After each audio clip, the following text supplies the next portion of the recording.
is time for big water muskies. Jeff, we've been fishing with you for a number of years and I've learned so much, but we're always fishing northern Wisconsin. Today we're on some big water and we're looking for a giant. And we're gonna fish actually the next 2 days. And let's kind of tell everybody, what the key is to finding muskies in big water like this. Because look, as far as you can see, nothing but solid structure, weed beds, bays, rock, shoals, you name it, it's out here. And quite frankly, they don't need any of it. They can be open water anytime they feel like. There's enough food out here that they don't need to adhere to structure in any way, shape, or form. They do, part of their migration route as the summer progresses and into that early fall as they move, north to south in this body of water. They do tend to hit those main pieces of structure, and that's where you find the boats, it's where you find the fish in many cases. But they're also on and around those structures as well. I always think of a muskie as like a loner. He's always going to be by himself. He travels by himself. This is his spot. There's no other fish coming on that spot. It's really not the truth in most situations. They are kind of pack oriented. Yeah, a little bit. Not necessarily even in the way that like a wolf pack hunts together to obtain food, but in the way that like say we all showed up at wing night and we didn't know each other. Like we're there for the cheap wings, right? You're there for the large amount of food, the prey opportunity, whatever it is. You're there for a reason. The conditions are right, the water temperature's right, the food source is easy pickings. Right. And these fish out here do have a lot of food, and they're also, that's part of what they're doing in that migration, is they are following bait. They follow it out and they follow it in. The bay is one of those things. You see it with ducks, you see it with muskies, you see it with perch, you see it with walleyes. You find those big centers of life where you got a lot of stuff going on and you're gonna have the whole food chain there. Jeff, a lot of guys like me obviously are running, this is my 208 Warrior, a lot of guys are running high profile boats because obviously you're fishing big water. Yeah. The first thing I wanna ask you, and a lot of people ask me this, is what's the proper length of rod a guy should start with? For here we got a 9-foot rod. 9 foot or 9'6" in these high profile boats is about perfect. There's rods up to 10. I feel like that's a bit overkill for sure. In my boat, I typically top it out at about 9. My boat's a little bit lower profile, still handles the big water nice, but the place where you're actually physically standing is a little closer to the water, which is more your regular fishing boat. Medium heavy or heavy? Yeah, heavy or extra heavy. This is heavy extra heavy. Okay. 9 foot extra heavy will be what we're running for our bucktail rods today. And then you can go with a low speed reel or a medium speed, something like a 4:9 gear ratio or a 4 in the 4 range 4-to-1 ratio, or in this one is a 5:3-to-1, which is kind of your middle of the road. You don't need something necessarily if you're not throwing huge blades to take the edge off that much, but something very general like that works. All right, let's show everybody how it's done. So on the cast, the big thing is make sure your bait doesn't fall heavy on the thumb, make a nice downwind cast. But when you come to the boat is where the crucial deciding factor is going to be out here, especially again, like I said, we get aggressive fish that may not see a bait a lot. You want to make sure that you are executing those figure eights very well, because you might get a chance that you get a really big fish that behaves like a really small, inexperienced fish. So making big wide turns and pretending you got one there every time, at least for that little bit until proven otherwise, is definitely good. And here you can look down now, you can see the water's a little dingy. We've got some algae bloom going on. We've got kind of broken water chop. We've got stuff that you're not going to be able to see those fish with the naked eye very well. So pretty much big wide turn, absolutely. What do you think? If you do get them to come in hot, try to set them up on that first turn too. Lead it in with that L turn. Here, burst the speed as you come in, swing it wide on the outside, and then in this straightaway here, if they're there, if you see a fish coming in hot behind you in that straightaway, don't be afraid to add a little speed right there, and they'll come up and overpower it from behind. Okay. And on the turns here, they'll usually blade shoot it or hit it from the side and T-bone it. For these fish, these specific fish. That's just my experience out here. So, well, let me ask you this. Different than other places. For the hundreds and hundreds of people that you have guided, what do you think the number one mistake that a customer makes when he's musky fishing? The biggest one is probably just changing directions while you're fighting fish too. Coming along, boom, you got a fish. The last thing you want to do, never, ever, ever, for any reason, should you be doing this and changing to bring it the other way. Don't do it for a camera angle, don't do it for anything. I learned that watching my own footage 10, 12, 15 years ago, just watching myself, like, oh, the fish got off, what did I do wrong? And you watch it and you can see the angle change, you go, oh, that makes sense. It's something I talk about in every seminar. It's not something unheard of, but it is really a thing that costs people a lot of fish, especially big fish. But again, the thing is, whatever way you set the hook should be the way you continue with the fish. Out here in any kind of heavy wind, we'll spot lock. If you get bit, I'm going to say I'm spot locking, I'll hit spot lock, and then if you have to, walk it around this way, and we'll net it on the other side of the boat. Okay. Not an issue. Okay, so that's why you also want to keep a nice clean boat. Not a lot of stuff in the way, somewhere you can move those fish around. If you're a troller or whatever and you're casting, take the rod holders off, take anything that could possibly catch a net or a rod or anything, because it'll happen. Almost dropped in the trolling motor, don't do that either. All right, let's get to fishing. All right. It's almost like the days when you had a Harley and you were waving to the guy on a bike. You see another warrior on the water, you just get a good feel. First class all the way from the people that ride them to the people that make them. They do such a nice job with communication. They'll pick up the phone anytime. It's really almost a friendship. You could be in any state, and when somebody with a warrior drives by you, you get that honk, that beep. You're truly part of a family, and there's nothing like it. Oh, there's one. Oh, there we go. The old silver minnow. Yes. Oh, yeah. Oh, look at that thing. I love it. The old Shiva minnow.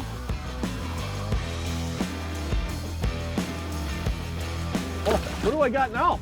I got another species, yeah! Absolutely great products.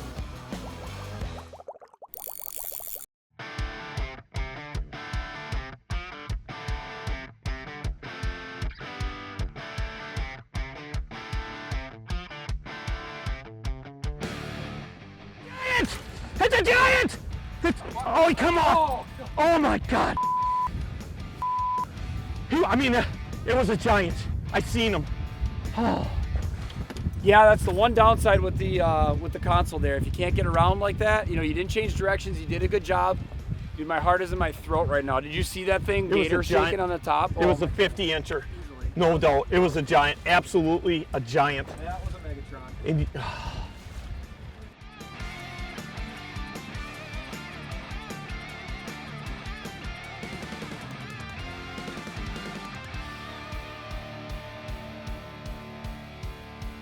it's kind of interesting because we've been marking a lot of fish, and I lost that giant muskie about 2 hours ago. So what we decided to do is start pitching a little bit. A nice walleye.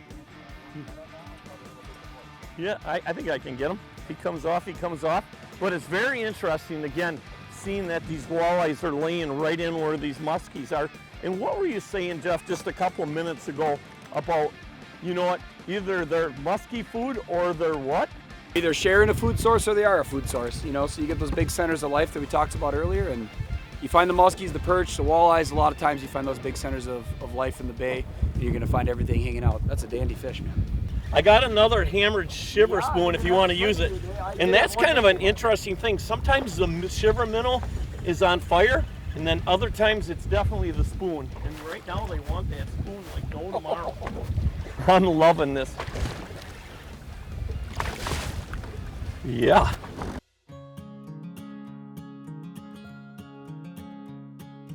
Windows wide, the curtains fly to catch the evening breeze.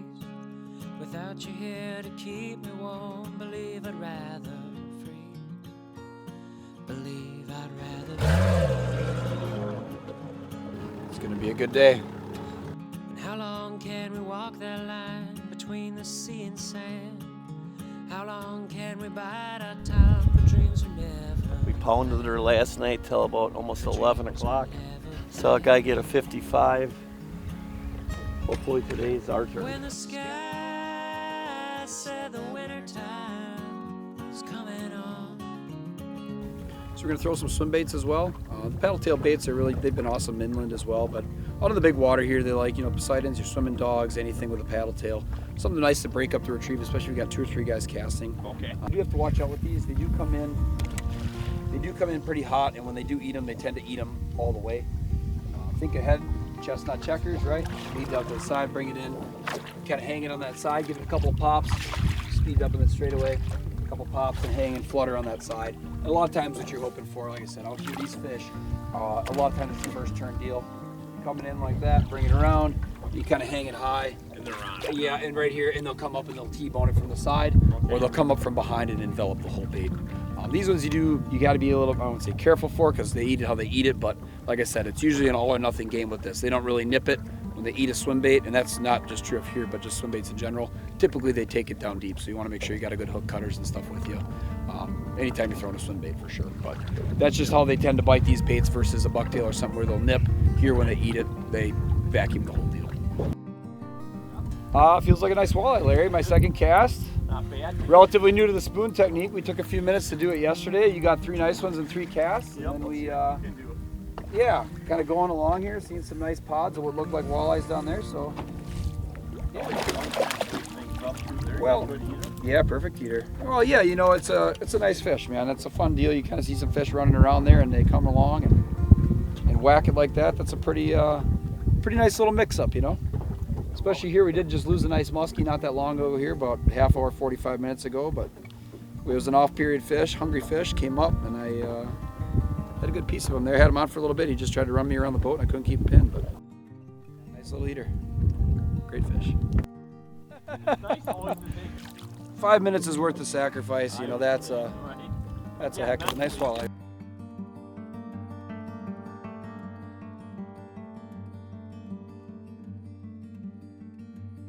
Gotta love it. Hey, we're filming a muskie show. You're a funny looking muskie.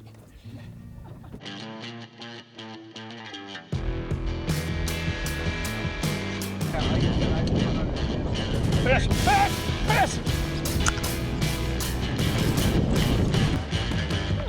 Woo! Woo! Woo!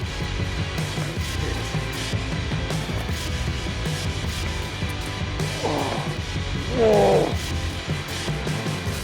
One. Whoa, yeah. I'm loving this. Yeah. Woo. All right, Jeffrey. Woo, baby. Yeah. I tell you what, after a day and a half so far of basically 16 hours of casting, I had a giant on yesterday. Jeff had a big one on this morning. We've seen several fish. Took a little time. Caught a few walleyes just to break things up, and you know what, we're gonna grind it again till dark tonight and then a little after. But man, I'll take any fish. You don't see a lot of small muskies out here on the bay, and let's kind of talk to Jeff about that. I mean, this guy catches as many muskies, if not more, than anybody else. There you go, man. Yeah. Well, we worked hard for that one. I just had one, literally the cast before that, come flying in. No fin clips on this little guy, which is pretty cool. Could be a natural fish. That's awesome, Jeff. Yeah, very cool.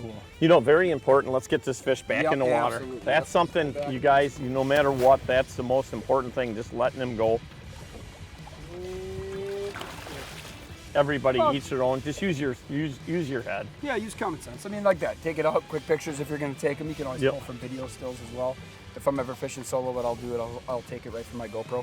Turn the GoPro on, you can hold it up, you know, smile, make your adjustments, and right back in the water, 10, 15, 20 seconds. At the most. Super easy, especially when you're by yourself. It's hard to do that. If you feel you need to bump it, do it, but that's okay. That's a great way to do it, and then you just put it on, you know, and take the screenshot. It's a really good way to do it. You know, we were lucky enough that this spring we went with the DNR in the Fox River and we checked the hoop nets and we did the whole thing where they stripped the eggs out of some of the females and then milked some of the males, and then obviously most of that stuff, I think all of it went up to Wild Rose to the fish hatchery, but they're only planting literally 5,000 fish a year on this whole system.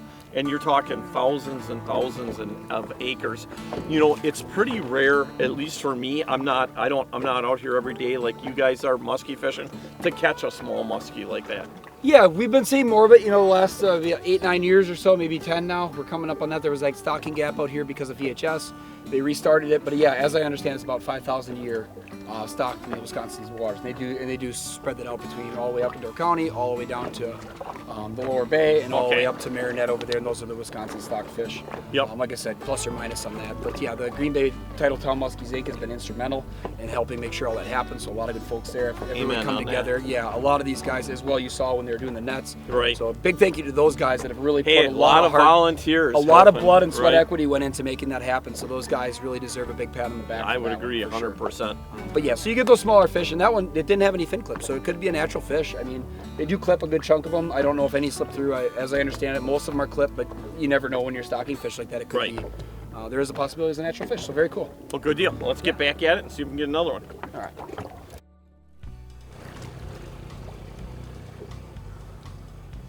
I think we tired him out. Hey, what are you doing back there? I love when it's time to go back up and make another pass. Just getting off. You know what we call that? What's it?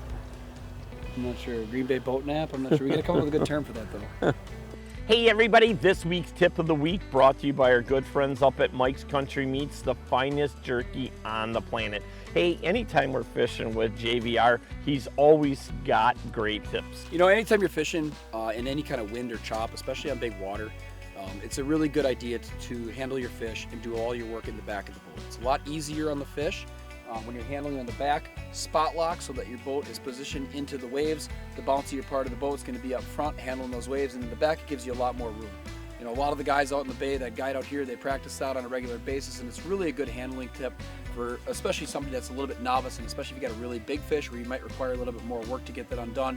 You want it in a nice level spot, and also for reviving that fish. You know, it's really hard, especially on waters like Green Bay, and probably Green Bay more so than other places. These fish out here, they release very poorly in the way that they don't have, it seems like they're always gassed, no matter how short the fight, how good the handling. It seems like they're always a little bit more tired than fish I've encountered elsewhere, and that's kind of the general consensus around people that fish out here a lot. So you want to give them every opportunity you can. Spot lock, let that fish rest so you're not dragging them when you're going, and it also gives you a nice level workspace when you're handling that fish.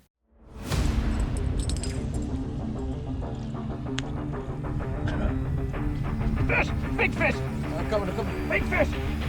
Big fish! Really big fish! Really big fish! It's a monster! Jeff, it's a monster! Jeff, it's a monster! Jeff, it's a monster! It's right here, Jeff! It's right here, Jeff! It's right here, right below the boat! Jeff, it's right here, right here! Oh my goodness!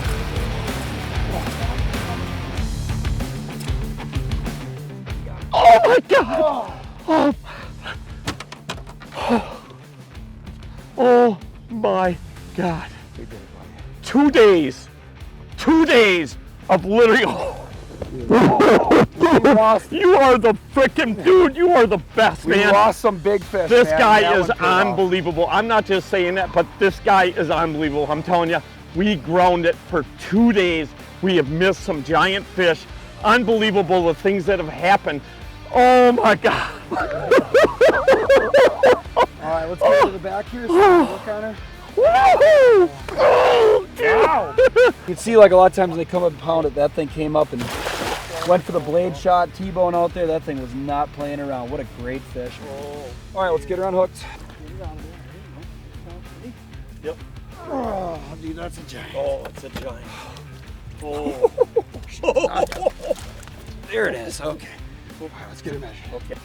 She's well over 52 and a half. That's the one we saw. That is my personal biggest fish right there. That was the one we saw for sure. Oh my gosh, I'll tell you that.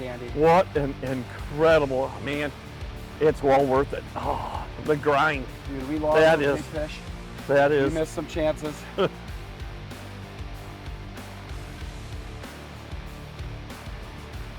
Dude, I was saying 52, 53, I was just, what a tank. Oh gosh, I'm so happy we got her, dude. You really don't want to finger them all up. I see a lot of guys, they put them in the water, they're sliding their hands all over them. Dude, a couple fingers on the tail, she's ready. Are you guys good on the release? Yeah, don't touch them any more than you have to. Get them down in the water, and just a couple fingers by the tail. And she's in perfect shape. Yeah. There you go, girl. Oh. Dude, Came together, oh man, that was absolutely. Come on up here, you shrunk a couple inches. Holy man. I want to talk about real quick, let's talk about the Musky Academy, because that's really going well. Yeah, I mean, a lot of the stuff that we did here today, I mean, you see it in full effect right there. That was the Musky Academy. You can find out information on that at muskywithayacademy.com. It's there's over 20 hours of videos on there. We'll be adding we've got already another 30, 40 videos compiled from this year that we'll add in. Again, we'll add to it. And what's the reason for it? Let's tell everybody the purpose. You know, teaching people to be their own guide, right? You know, it's not sharpen your hooks. It's not buy this bait. I accept $0 from any of these companies as far as sponsorship goes. Okay, I do nothing. None of it is. It's all. There's no impropriety whatsoever. It's all. If I tell you something works in there, and we're talking about something specific, it works. It's not because I have no vested interest in that.